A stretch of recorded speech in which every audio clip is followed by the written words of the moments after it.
6월 14일 월요일입니다. 밤 11시 15분 지나고 있습니다. 한 주 동안 안전하고 건강하게 잘 보내시길 바랍니다. 경북신문에 보면은 이제 각 시군별 이모저모 토막 소식들을 소개하는 세션이 있습니다. 거기에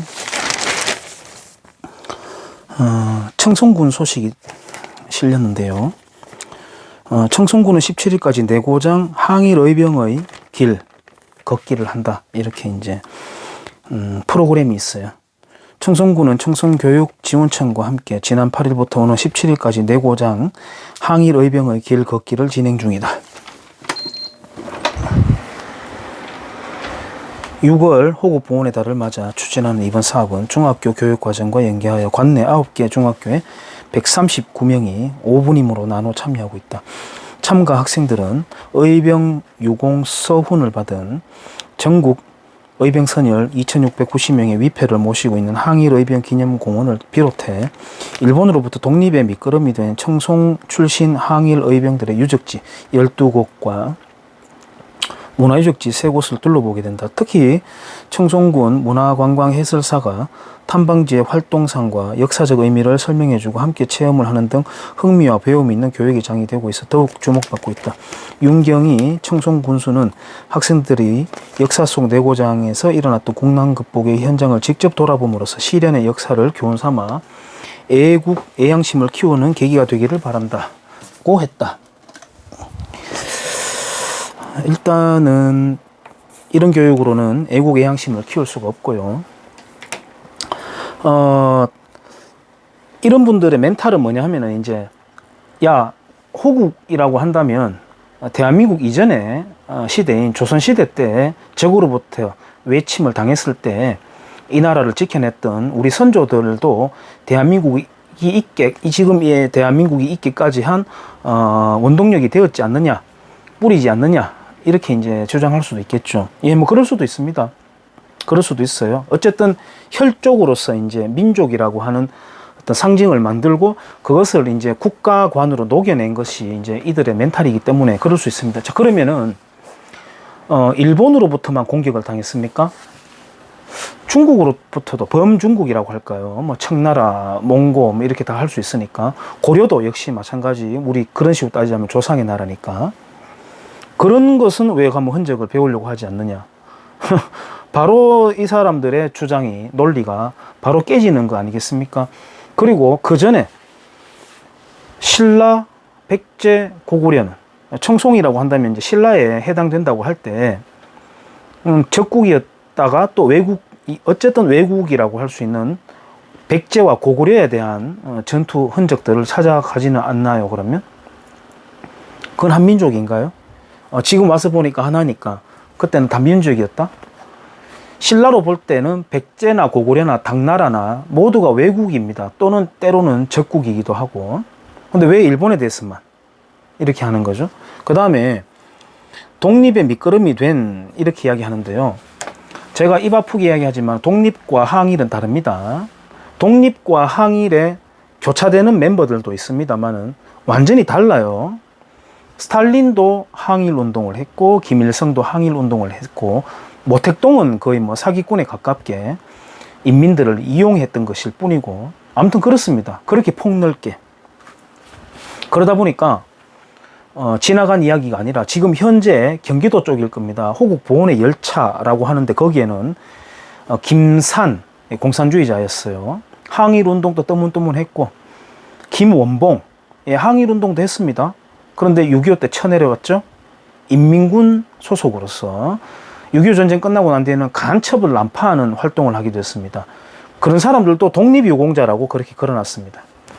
이제 호국 봉헌의 달은 마지막 남은 달이었거든요. 물론 이제 앞으로 역사를 우리가 다시 정상으로 만들어야 되겠지만은 뭐 4.19다, 2월 달에 또 28, 뭐 4.19, 5.18, 6월 달에 뭐 60, 뭐 항쟁, 6.3 항쟁 이렇게 쭉 나가죠. 8월 달은 또 어떻습니까? 건국에 대해서는 조망하지도 않잖아요. 마지막 남은 6월 마저도 이제 호국 봉헌이라고 한다면 6.25 전쟁을 빼놓고 어떻게 호국 봉헌의 달이 존재할 수가 있겠습니까? 근데 그걸 싹 문지르고 있습니다. 그것마저도 이런 식으로 하고 있습니다.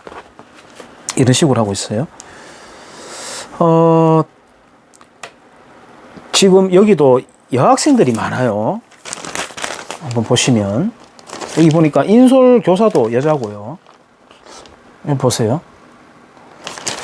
혼자 보기 아깝죠. 주먹을 이렇게 화이팅을 외치고 이렇게 있는데 여기도 그렇고 군비를 감축해서 여성의 인권을 생각해 달라고 하는 그런 데모를 하는, 얼마 전입니다. 그런 여자들도 피켓 들고 나와 있기도 했어요. 뭐 비둘기 그림 이렇게 평화 상징하는 거 그려놓고, 또 아까 제가 그 호구 보훈의 열차라고 하는데 거기에다가 김원봉 사진을 이렇게 걸고 있는 사람들도 공교롭게 여자였습니다. 여자가 전쟁이 났을 때 어떤 처지에 놓이게 되는지는 우리가 깊은 공부를 하지 않아도 됩니다. 많은 시간을 할애하지 않아도 돼요. 딱 하루 지금부터 30분만 하면, 딱 한 번 1회 30분만 하면 여성이 얼마나 끔찍한 처지에 놓이게 되는지를 알 수가 있어요. 오히려요, 평화쇼를 벌이거나 적군은 그대로 눈 시뻘겋게 뜨고 노려보고 있는데 이곳에 훈련을 못하게 한다거나 길을 열어준다거나 정보를 넘겨준다거나 이런 행각들을 하게 되면은 여성이 가장 극명하게 나오면서 반대 시위를 열어야 되는 게 원래 정상입니다. 남자들도 피해를 받지만 그래도 어떻게 살아갑니다. 여자의 삶이라는 거는 정말 나라가 위태로워지고 국난을 겪게 되면은 정말 끔찍한 처지에 놓이게 되거든요. 그래서 여성들이 정말 좀 이렇게 하지 않았으면 좋겠습니다. 정말 그 상징들 세워놓고 위안부 동상이라든지 이런데 목도리 칭칭 감아가면서까지 그렇게 하는 거, 대부분 여성들이 나와가 있는 거 보면 참으로 마음이 아프고 답답하고 그렇죠. 이 청송군청에는 인사과 젊은 직원 중에서는 저에게 신영복 글씨체를 쓰면 어떤데 라고 이제 따박따박 대드는 그런 사람이 있는 곳이기도 해요. 물론 이곳 경주도 마찬가지입니다. 오늘 제가 자전거 라이딩을 좀 많이 다녔는데요. 다니면서 심심찮게 신영복 글씨체를 볼 수 있습니다. 그것도 그나마 이번에 국정원의 원훈석이라고 하는 곳에 문재인 씨하고 박지원 씨가 이렇게 기념사진 촬영도 하고 하던데, 거기에 이제 제가 얼마 전에 이제 영상으로도 말씀드렸습니다만은 신영복 글씨체를 썼는 것 때문에 어느 정도 이제 사람들이 좀 환기가 되고 있습니다. 뭐 소주 처음처럼 뭐 이런 것처럼 이렇게 좀 환기가 되고 있는데, 저부터도 사실 한 우리가 6, 7년 전까지 태권도장의 등판에 신영복 글씨체 3개가 썼습니다. 글씨가 멋있어요. 알게 되면 안 써야 되는데 공무원들이 지금 썩어 자빠졌습니다. 정말 끔찍한 일이죠. 대한민국 체제 내에서 세금을 받으면서 적군에 대한 적개심이 없다는 거, 이것만큼 무서운 게 있겠습니까? 공무원 헌장에는 헌법을 수호한다라고 적혀 있어요. 우리나라의 헌법이 아니라도 공무원 헌장에 그렇게 돼 있단 말이에요. 얼마 전에 여러분들이 아마 서울 휘문고등학교 교사가 천안함 함장에 대해서 입 다물고 있어라 십탱아라고 자기 페이스북에다가 적었는 거, 끔찍한 일 여러분들 기억하실 겁니다. 부산의 중앙고등학교인가요? 거기는 또 뭐 그 김어준 방송을 틀어놓고 수업 시간에 가르친다 그래요. 끔찍한 일이죠. 정말 끔찍한 일이죠. 누군가 그럽니다. 대구 경북이 보수의 지역이라고. 저는 그 말에 전혀 동의할 수가 없거든요. 왜냐? 보수의 가치가 무엇입니까? 라고 물었을 때 누가 대답할 수 있을까요? 몇 명이 대답할 수 있을까요? 심지어 이곳에 있는 기초의원들에게 한 명씩 놓고 보수의 가치가 뭡니까? 당신이 보수 정당에 그 선정되어 가지고 선거를 치러 가지고 지금 기초의원이 돼 있는데요. 공천 받아 가지고 그럼 보수의 가치가 무엇입니까? 물어보면 몇 명이 대답할 수 있을까요? 유권자는 물론이고 그 의원들도 없습니다. 내가 볼 땐 몇 명 없습니다. 정말 세 손가락에 꼽히면 잘 꼽힐 거라고 생각합니다. 어떤 학자는 얼마 전에 보니까 신문에 보수라고 하는 것은 변화를 거부한다, 이렇게 표현을 해놨더라고요. 그렇지 않습니다. 그 학자도 정말 공부를 잘못하신 것 같고요. 보수라고 하는 것은 현 체제의 장점을 그대로 고수하면서 변화를 점진적으로 이루어 나가는 그런 지향성을 가진 사람들을 말합니다. 그런 또 가치를 말합니다. 보수의 가치는, 보수의 반대말은 무엇입니까? 진보입니까? 아니죠. 진보의 반대말이 퇴보지 않습니까? 그러므로 이 땅에서의 보수의 반대말은 뭘까요? 예, 퇴보죠. 그냥 자유민주 세력과 인민민주 세력이라고 하는 표현이 가장 명징하겠지만 정치 체제로서 저는 살아가면서 너무나도 확신을 갖고 느끼고 있습니다. 전라도 지역과 경상도 지역은 도대체 무엇이 다른가를 저는 모르겠거든요. 6.25를 겪었기 때문에 이쪽은 그런 성향이 조금 나온다? 좀 남아있죠. 한 6대4 정도 남아있습니다. 근데 9.9대 0.1을 보이고 있는 전라도는 6.25 전쟁 안 겪었습니까? 새마을 운동의 주요 멤버들이 전라도 사람들이었는데요. 5.18 때문에 갈라졌죠. 예, 그러니까 5.18은 대한민국을 쪼개놨는 것에 있어서만큼은 명확하게 기능을 한 겁니다. 그런데 제가 봤을 때는 멘탈만큼은 경상도나 전라도가 다를 바가 전혀 없습니다. 전혀 없습니다. 뭐 여기는 아까 말씀드렸듯이 그런 점진성을 가진 보수가 아니라 정말 수구적인 보수 성향을 가진 사람들.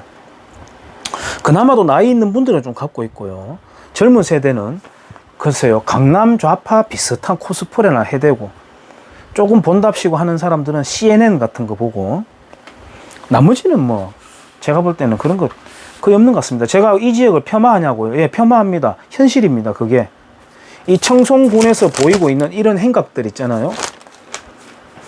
이게 정말 경북스러운 겁니다. 경북스러운 겁니다. 여기서 고작 하는 게 뭡니까? 기초의원들 박정희 대통령 생가 찾아가가지고 이철우 씨도 마찬가지죠. 그러니까 향 피우고 그러면 보수가 되는 겁니까? 제가 이철우 씨에 대해서는 한번 다루고 싶은데요. 분권제, 내각제 그런 것 추진하는 사람입니다. 무엇을 분권하는 거죠? 재정 자립도라도 한번 확실하게 만들어 보고 예를 들어서 경남도지사를 지냈던 홍준표 의원처럼 재정 부채라도 한번 탕감을 해보고 그렇게라도 하고 분권을 말하든지 지금 지방자치법 개정안과 맞물려가는 분권제가 무엇을 의미하는지도 모르고 내각제가 무엇을 독소조항을 같이 엮어가지고 세트로 하려고 하는지도 모르고 그런 걸 추진합니다. 대구 권영진 시장도 마찬가지고 그렇습니다. 저도 좀 쌈박한 그런 주제로 영상 좀 남겼으면 좋겠는데 이게 눈에 들어오는데 어떡하겠습니까? 청송군청에서 호국 보훈의 달을 보내는 방법에 대해서 영상 한번 남겨봤습니다. 감사합니다.